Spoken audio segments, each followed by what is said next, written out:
and welcome to another one of my random reviews.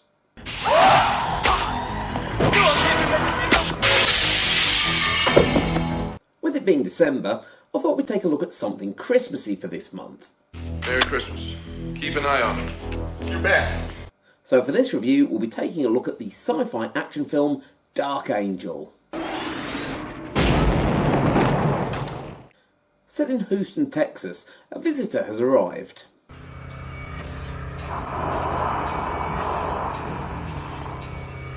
I come in peace.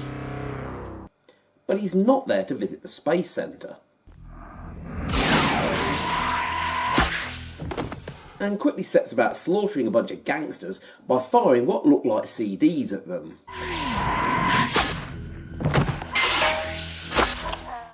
Before stealing their drugs. He then proceeds to go around killing people with lethal doses of heroin. I come in peace. Then extracting their brain fluid.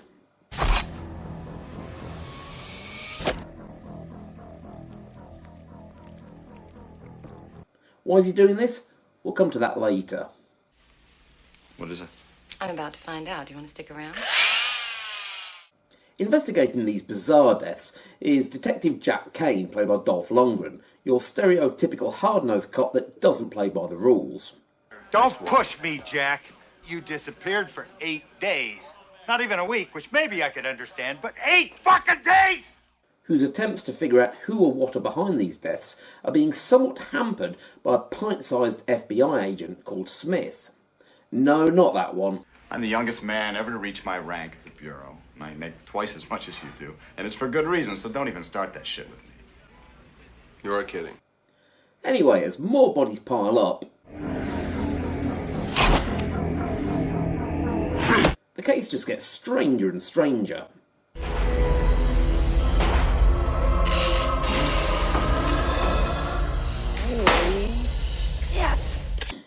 Not least because there's another one of these things running around that's trying to stop the other. And they proceed to blow up half the city in the process as they shoot at each other with their high-tech guns.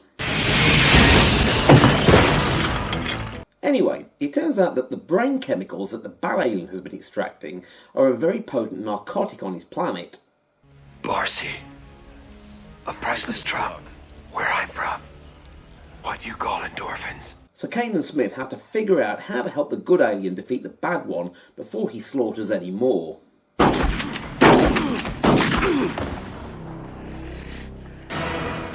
Which proves to be no easy task.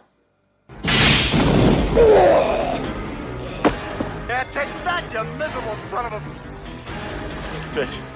Not much of a Christmas film, I hear you say. Well, it is set during December. Either you're Santa Claus or you're dead, pal. It features carols,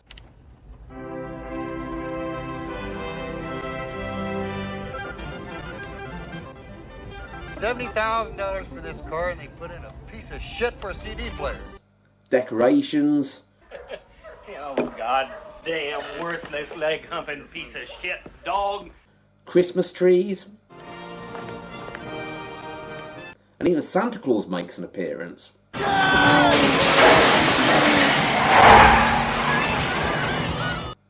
So as far as I'm concerned, if Die Hard's a Christmas film, then so's Dark Angel. Merry fucking Christmas. All jokes aside though, this is actually a really enjoyable film that contains all the ingredients that every good sci-fi action film should have. There's gunfights,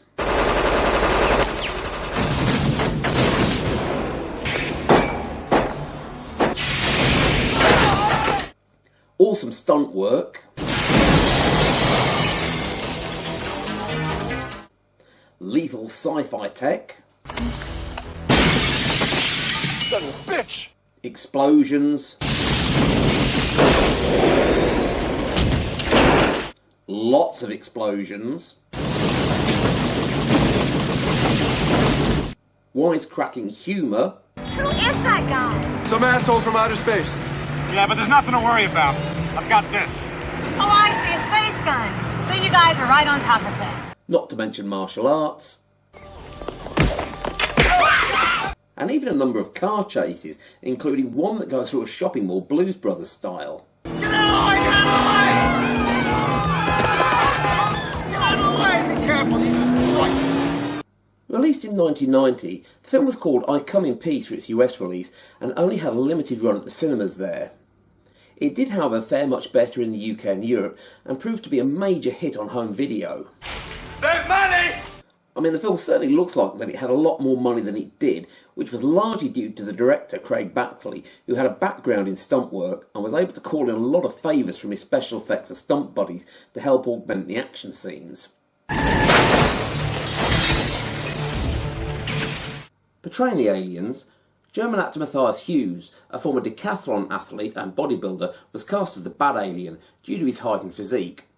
He actually ended up having to do the majority of his own stunts due to the fact that they couldn't find a stunt double big enough to portray him in the action scenes. For the good alien, basketball player Jay Billis was cast in the role, again purely because of his height. American sports fans may recognise him as he's a well-known commentator on the ESPN sports channel. I think we're dealing with aliens and not from Mexico. Sharp-eyed viewers may also recognise some of the film's supporting cast, which includes character actor Michael J. Pollard. I swear it's the truth. The truth. If I knew something, Kane, I'd tell you. Notorious screen baddie Al Leong. Don't be foolish. Tell the white boys to kiss my ass. And Sherman Howard as the leader of the Yuppie Gangsters, who horror fans will know as Bob the Zombie from George Romero's Day of the Dead. What university did you attend? The University of Suck My Dick. Now, I describe the film as a kind of bizarre cross between Miami Vice and The X-Files, which I think is apt, not least because composer Jan Hammer, who did the music for Miami Vice, also provided a soundtrack for this. Oh, son of a bitch! If you haven't seen this film, I'd definitely recommend watching it. It might not be a horror film in the strictest sense, but it's definitely a film that I think most horror film fans will enjoy. It's arguably one of my favourite sci-fi films from the 1990s. It's been released on disc in the UK, US and elsewhere, so it's relatively easy to get hold of. So if you haven't seen it yet, then you should definitely check this one out. Oh, yeah! Oh, shit! Thanks for watching. Have you seen Dark Angel? If so, tell us what you thought about it in the comment section below, and be sure to let us know what films you'd like to see me review in a future video. If you like this video, please be sure to give it a thumbs up, as it really helps me out in the algorithm, and please subscribe if you haven't already done so. We're also on Rumble, so you can check us out over there, and if you're able to, then please consider supporting my channel on Patreon, links to which are below. That's all for this review. I'll be back in the new year with my annual roundup of favourite horror films for the last 12 months, so be sure to stay tuned for that. So until then... Hell of a night, huh? Yeah. Ow, ow.